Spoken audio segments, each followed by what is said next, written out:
Hello, everyone, and welcome back to the Mystery Theory.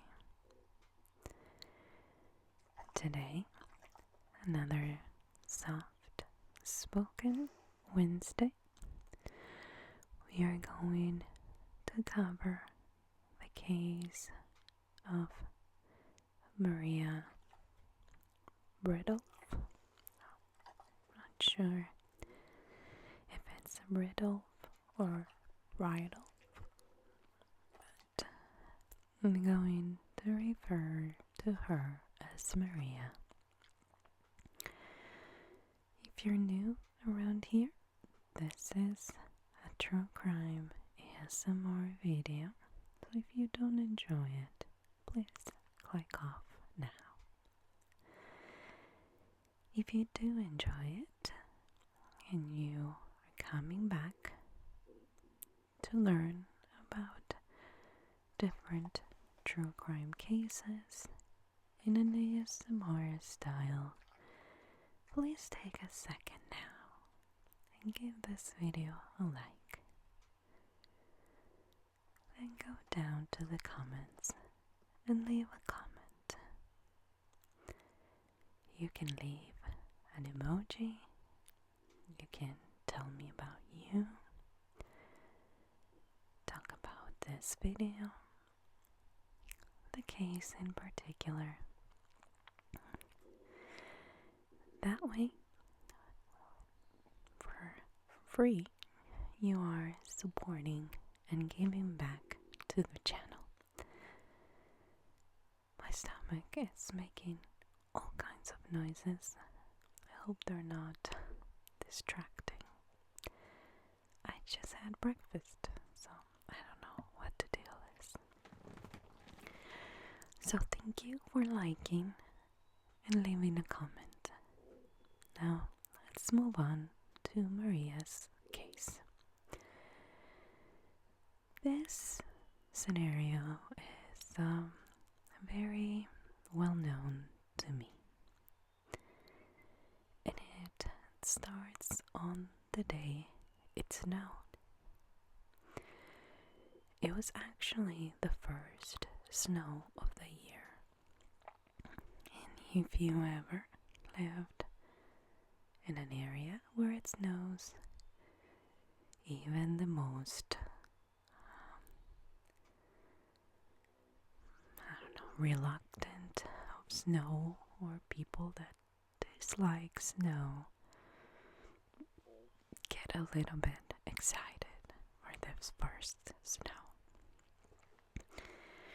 I have to say I despise snow, but my kids were born in Utah, and I see this scenario playing in my head over and over. And this is what was happening in Maria's house. She was looking out the window. They lived in Sycamore, Illinois. And for a 7-year-old, the snowflakes were just too interesting to pass. So she ran towards the kitchen where her mom is making dinner, and with excited eyes and a glow in her face, she begs her mom to go out.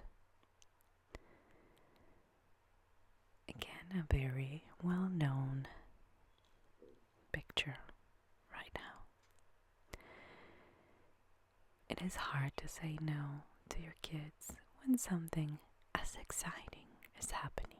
But Frances, which was Maria's mom, she wasn't convinced it was a good idea. Not only because she'd come back soaking wet and make some extra steps to get to the dinner table, but it was getting dark. And we all know in winter it can be super early in the afternoon. You say around here it goes dark at 4:30 to 4:45. So it is likely that over there it was still early, and Maria knew that the day was not over. Now, this case happened in the year 1957, and Sycamore was a safe place to live.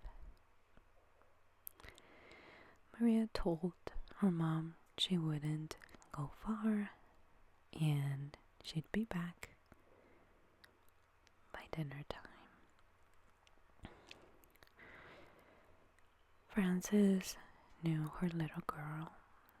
She was very nervous and scared. So she trusted that if she bumped into a bad situation, she'd come back home screaming and asking for help. So Maria was not the only one. Her friend Kathy Sigmund, where she was also outside playing with the first snow.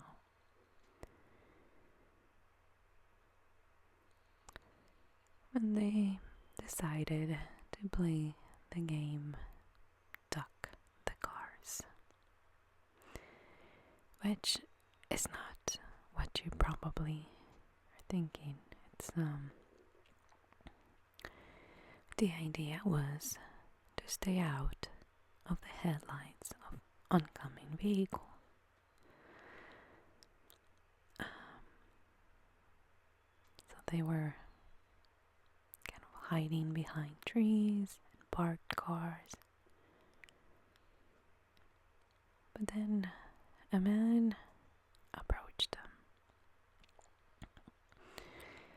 He told the girls that his name was Johnny and that he was 24 years old. And he happened to mention that he was single. Now, I'm sorry, but that's just creepy as heck. And inappropriate. So, what the heck did he think he was doing over here? Well, you'll know.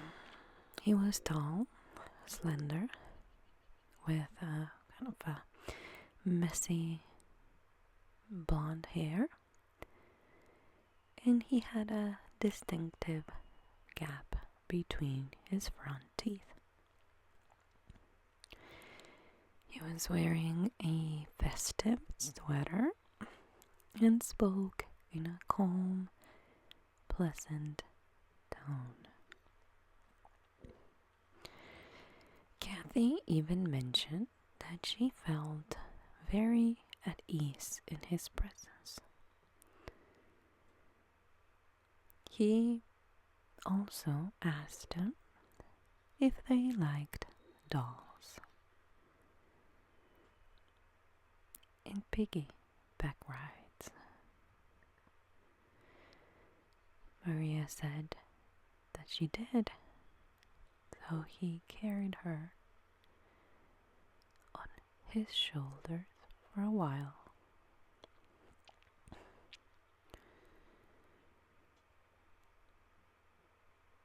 Maria then ran back to her house, and not telling her mom about the stranger, she goes straight to her room and grabs her favorite doll.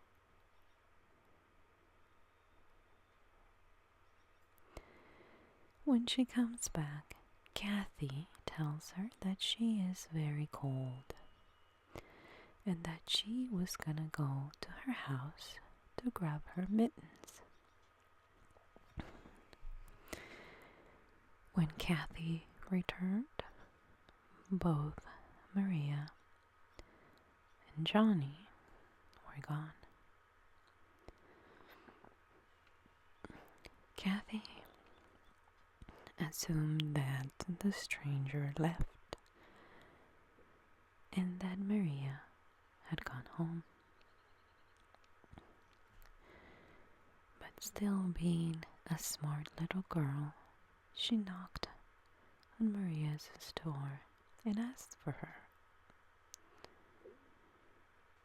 That is when her mom told her that she hadn't returned. Maria's mom was not worried. She said that she's probably hiding somewhere. So she asked her son, who was 11 years old, to go find her.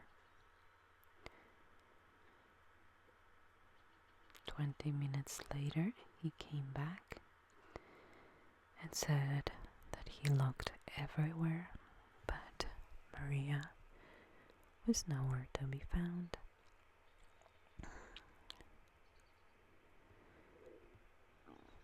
Within the hour, the police was there. Neighbors were out, and everyone was looking for little Maria. What they did find was Maria's doll. It was on the snow on the sidewalk. 2 days passed, and they were still looking. At that point, the FBI got involved. They believe that she could have been taken and carried across state lines.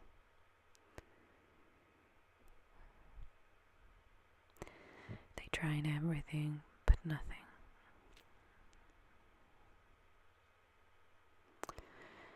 It wasn't until someone called in with a tip and mentioned the name John Tessier.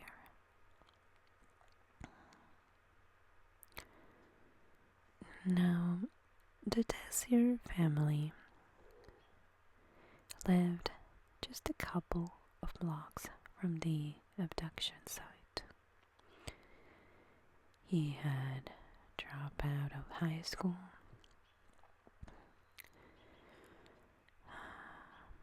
He assaulted a teacher. And the description given by Kathy matched that one of John. The only problem is when they talked to him, he had an alibi. On December 3rd, 1957, which was the day that Maria disappeared, had been in Chicago to meet with military recruiters.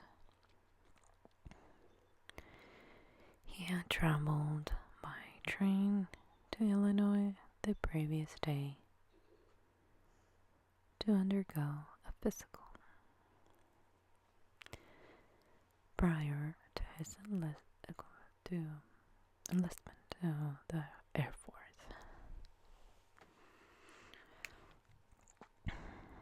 He said that that day, December the 3rd, he was sightseeing before taking the train to Rockford, Illinois that afternoon. He was only 18 years old.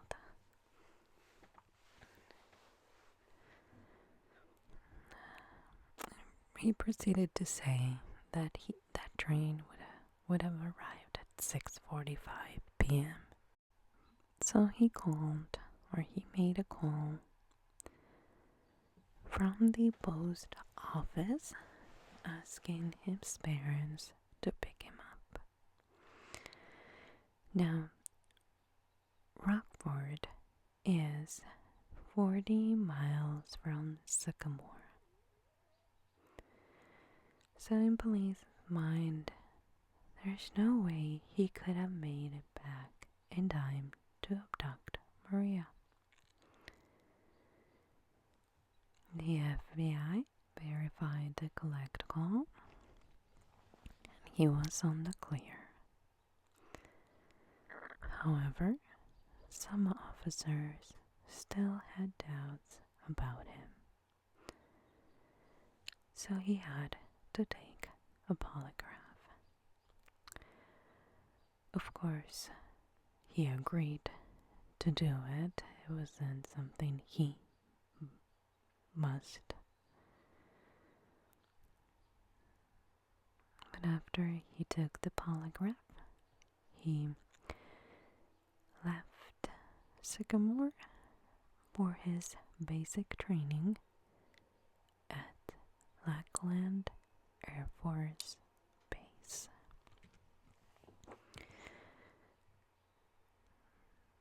Over the following weeks, the FBI and local police went through the usual suspects. They would get some local homeless people, ex-cons, sex offenders,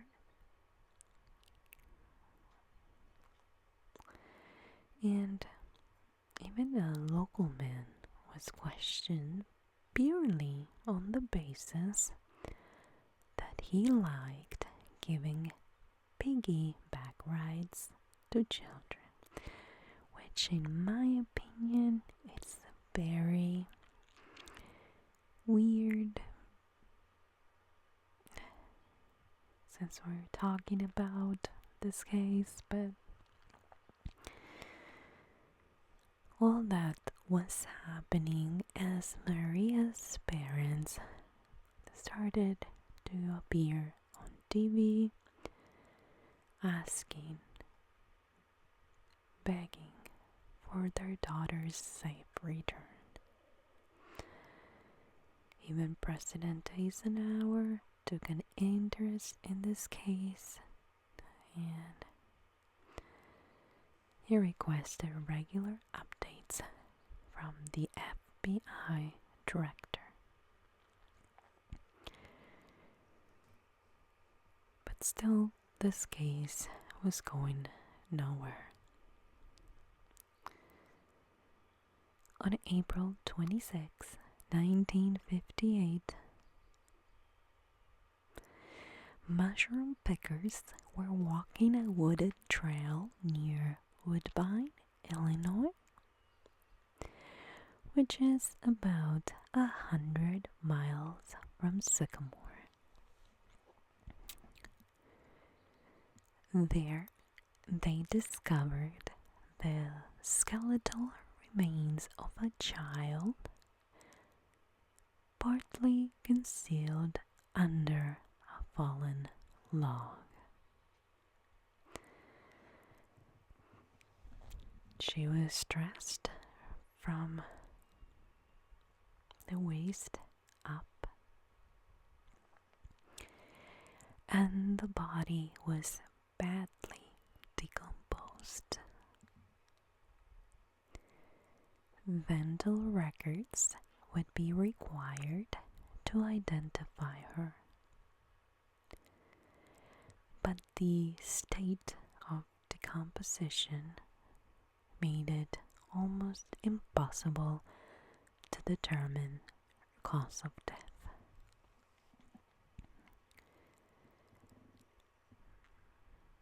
Not in the way that they expected, but finally reunited with Maria,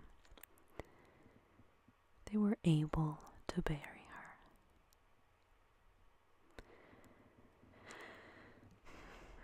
But somebody had done this to their little girl.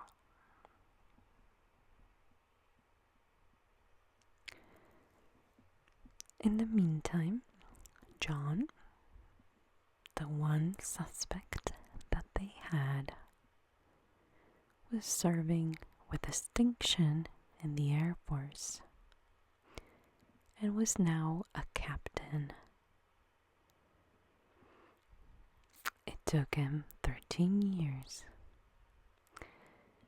The same 13 years the police was still without a clue about what happened to Maria. He then moved on to law enforcement after he retired from the military. But he was, fired from the police force in Milton, Washington in the year 1982. After he pled guilty to a sexual indiscretion with a minor. Creepy. By 1994, he was a security guard. And he had changed his name to Jack Daniel McCullough.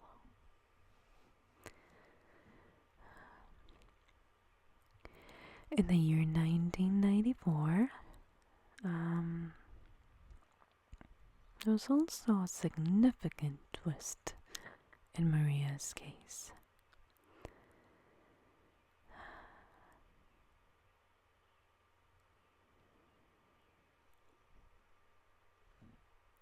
Aileen Tessier, which was John's mom, died in the year 1994. But she made a dramatic deathbed revelation to her daughter, Janet. Now, Aileen had been sick for a while. She had cancer. She had a lot of pain medicine. But she had this secret that she needed to get off her chest before dying. And she said, quote, "That little girl, the one who disappeared, John did it. John did it. And you have to tell someone."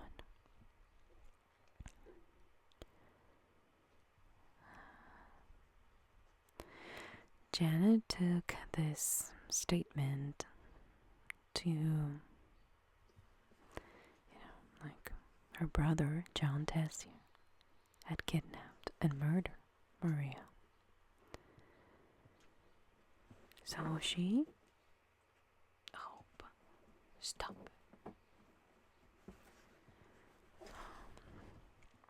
So she was determined to comply with her mother's dying wish.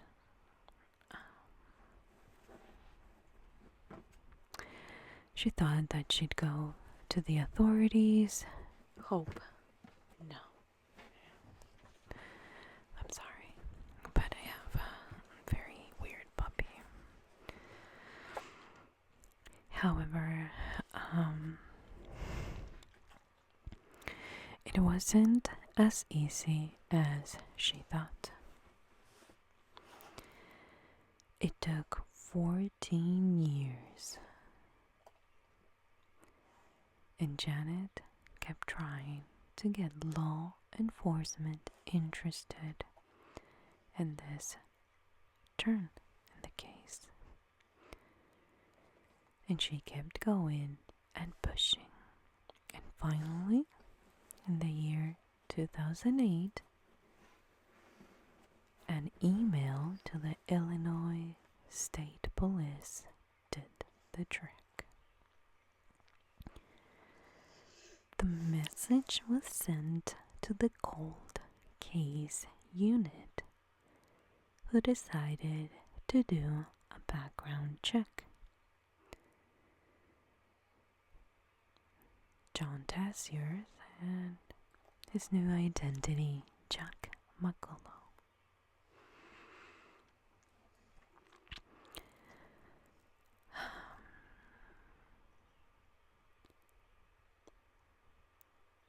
Jean, the sister, John's sister, even told investigators that John had sexually molested her as a child, and that she knew that he had also abused other young girls. Another witness would say that he had the habit of offering piggyback rides to little girls in the neighborhood. And to make things worse, the child sex conviction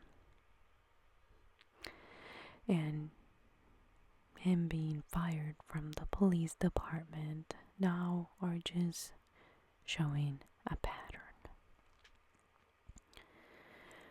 So police tracked Kathy Sigmund, Maria's friend, and they showed her some pictures using the 1957 Sycamore High School yearbook, plus a separate picture of a young John Tessier. If you remember, he had been expelled by then, so he was not included in the yearbook. She immediately picked John Tessier's picture and said, "Johnny." By now, this had happened 50 years prior. But they still had this one gaping hole in their case. And if you remember, he had an alibi. So unless they could disprove the alibi, they wouldn't have a case.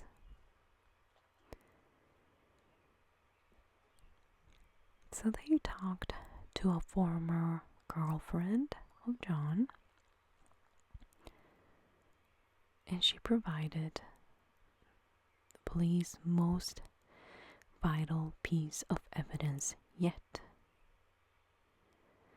This was a military-issued train ticket from Rockford to Chicago, dated December 1957. And guess what? It wasn't used. So he never took the train to Chicago. He drove his car instead. So his entire alibi fell apart. He would have had plenty of time to drive back to Sycamore, abduct Maria, and kill her. Way too long later, on July 2011, the Seattle Police Department, working with the Illinois State Police, brought John in for questioning.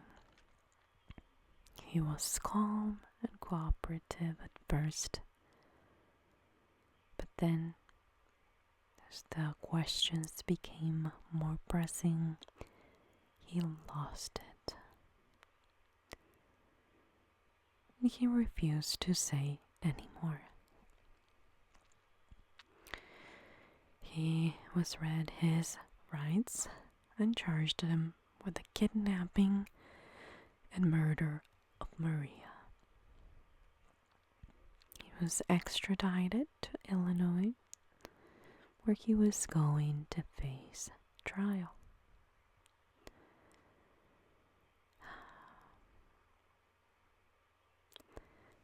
The prosecutor was aware of the circumstances and most of all of the circumstantial evidence on this case.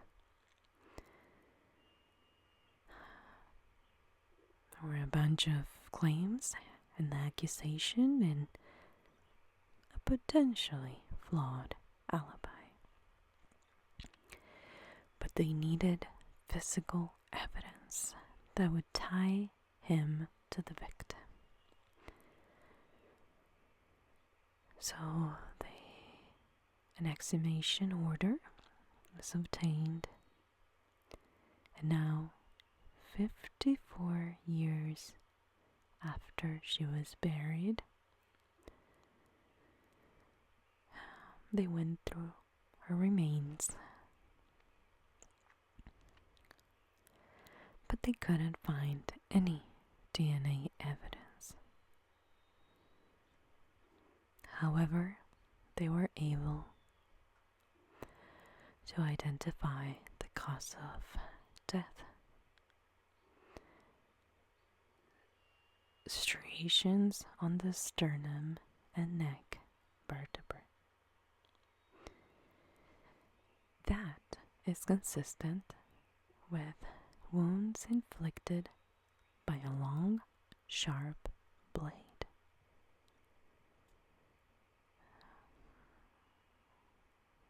Which means, in a few words, that she was stabbed in the throat. The trial began,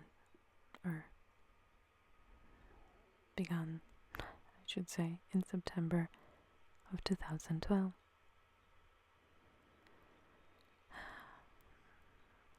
The prosecution alleged that Maria was abducted in order to molest her, but she was killed when she started screaming. The defense pointed to the fact that they had no physical evidence, no motive, and no proof that he did it. And most of all, that he was in the area when this happened.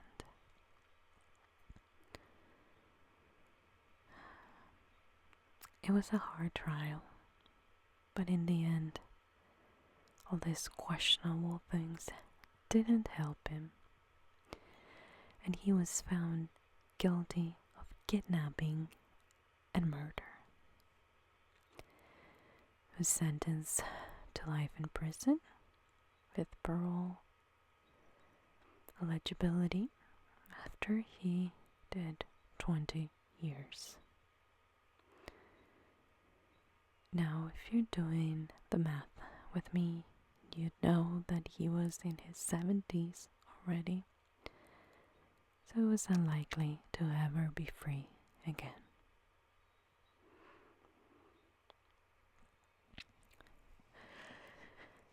Now, that's not the end, because this cold case was still not solved in a lot of people's eyes. John was advised not to testify on his own defense.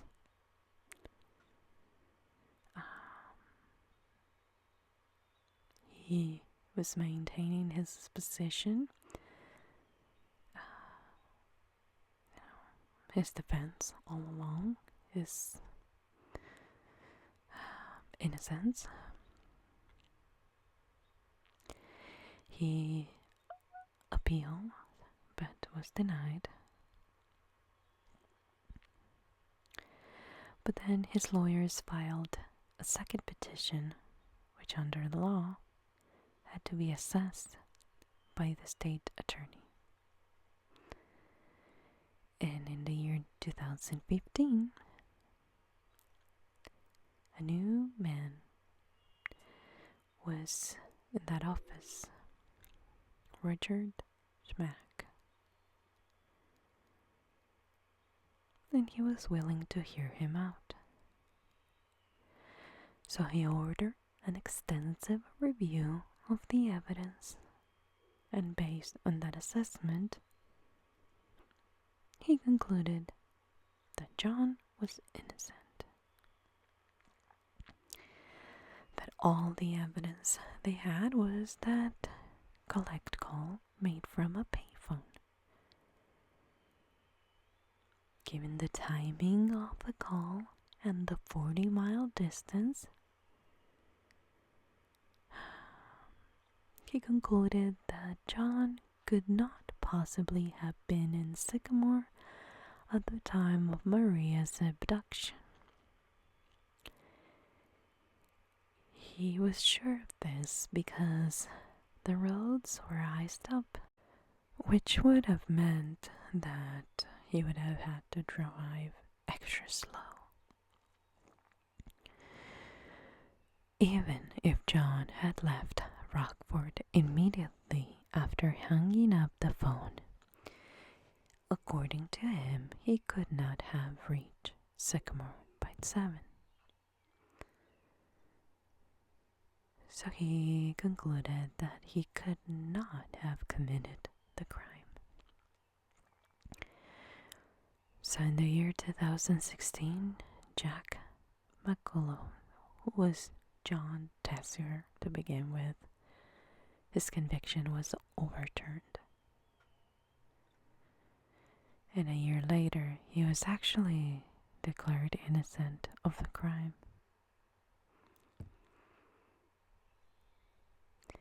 And so the case that had been quote-unquote solved was an unsolved mystery again.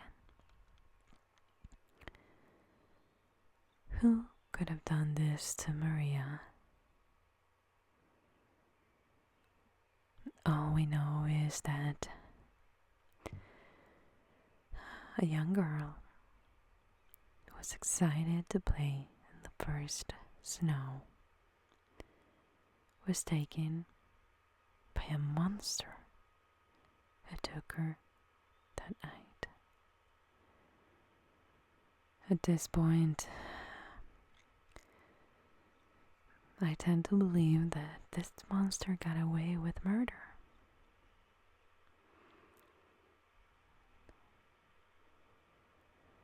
But authorities believe that, given the compulsions driving this kind of criminal, he probably did it again. So he's probably already in prison. Or in the electric chair. Now, this case was requested by one of you. It's part of a series of unexplained cases that I read in this unexplained book. And a lot of the information I found about this case all goes back to this part of the book I read.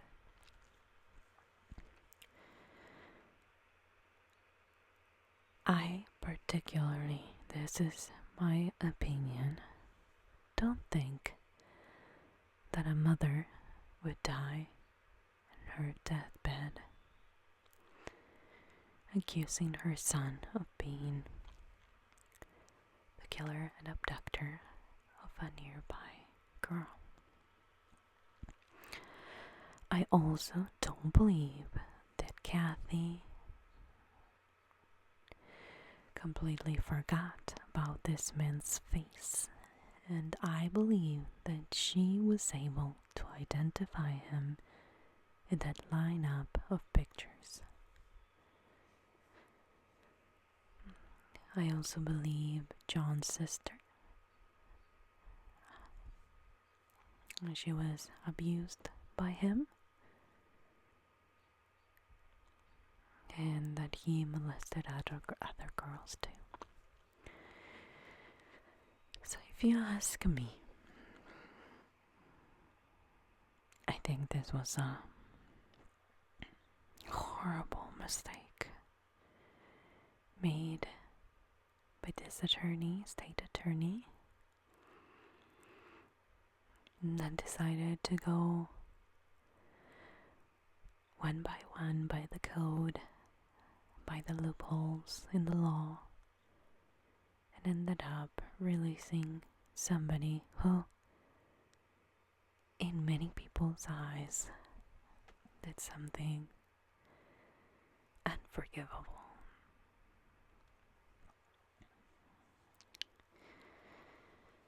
Of course, we have that everyone is innocent until proven guilty, and I think that's what the prosecution did.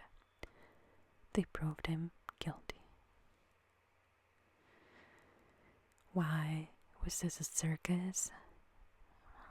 Because even criminals can be smart and try to find loopholes.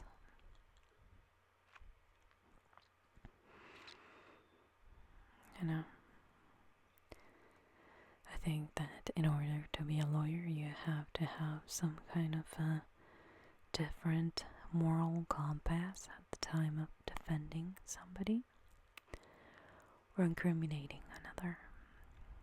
And I don't think my moral compass would have been a good match for that career. In the end, this family lost their little girl. Lost her in their own town while playing with a friend in the first snow of the year. I strongly believe that in these cases that I've read about over and over again, the people that take these little girls are neighbors or are people that live nearby the victims, that they've seen them around, that they know their patterns, the time that they go out, who they hang out with. And I don't really believe that in a lot of these cases a stranger passed by and decided to take her. So of course the law is the law, and as flawed as it is, I always found it funny that law is part of flawed. But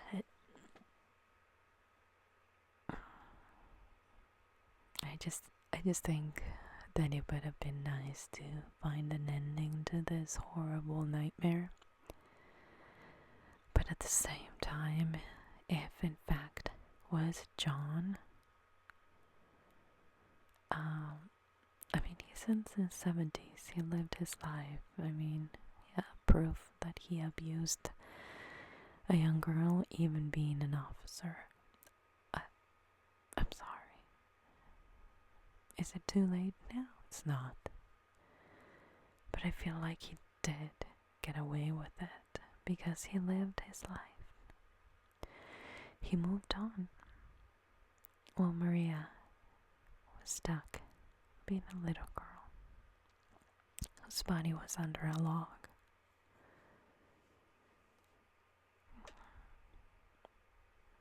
I don't think this kind of monsters understand what it means, what they're doing. And if it's a thrill or if it's a moment, whatever it is, the consequences are forever. So it breaks my heart to think about it, to put myself in that, not only mother's shoes, but, me being that mom some years back, letting my kids go to the front yard and playing with neighbors in the snow. It makes you feel vulnerable and, I think, scared for your kids or other people's kids. And even though we lived in a cul-de-sac for the time that my kids were growing, 14 years that we lived in that same house, I can tell you we had a couple of bad things happen. And I think I told you about this lady who was giving candy to kids in the cul-de-sac, including my kids, who said no thank you, and all of us assumed, oh, that's probably a family member of the neighbor. Oh, this is probably and we were all thinking about that. And when we talked to each other, like, no, I don't know her. And I was like, I don't know them either. And that's when we put together that this lady was slowly gaining their trust and was interested in my next door neighbor, who was at the time probably 8 and lived with his grandparents and dad next door. So no, this is not a true crime story that happened in Sycamore, Illinois. Sadly, this is the kind of world that we still live in. I'd love to know if you're still here at the end, what you think about this case. And most importantly, have you ever had an experience like mine, like witnessing somebody going around the neighborhood to talk to kids? That's it, just talk to kids, which is incredibly creepy and not okay. Times have changed, and what maybe years ago was seen as, a sweet lady giving out candy and being a good neighbor, now it's like, okay, what do you want from the kids in order to gain their trust? What do you want? I'd love to know if you had an experience, or if you know about somebody who had a similar experience like mine. Let's have a conversation in the chat, the comments. Thank you so much for being here today. Please come back Friday for a whispered true crime case. Talk to you guys.